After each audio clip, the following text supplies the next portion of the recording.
Morning, kabukid no. So, harvest kami ng carrots noon. Carrots naman.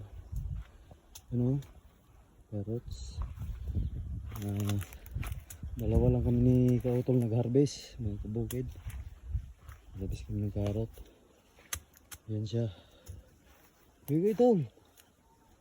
Yan, dalawa kami. Morning mga kabukid. Dalawa kami nag-harvest. Malaki pa yung harvest namin oh. Sa papa namin to. Good morning, good morning. Good morning mga kabukid. Yan. Harvest pala kami ng carrots. Sa 60 na lang kilo ngayon, no? Ha? 40-50. Oh, 40-50 na lang po yung yung kilo ng carrots, mga kabukid, no?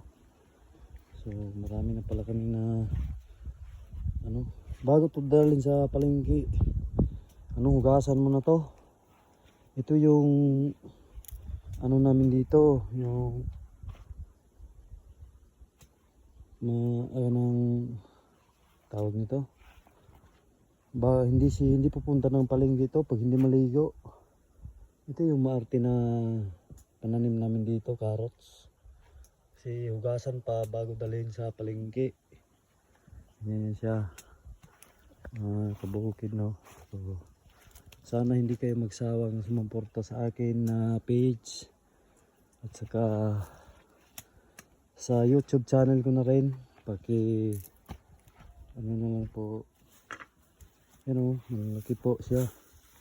Yan. Malaki yung carrots. Kasi kautulo. Yan.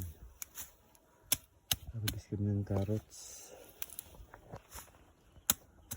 Dito mapayat yung mga tao pero malalakas magbuhat. Kasi sanayan lang kasi dito sa amin. Maaga pa pala kami dito ng tao. Yan. May magtanong saan po ito, sa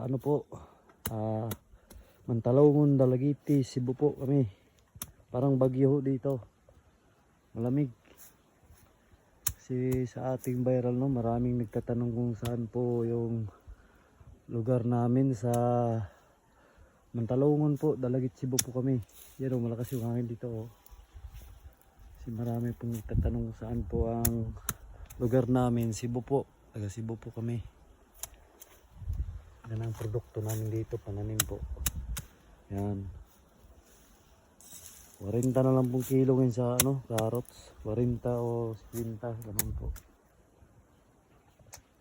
Yung repolyo yung kawawa dito, kawawa yung repolyo. Saka pichay, bagyo.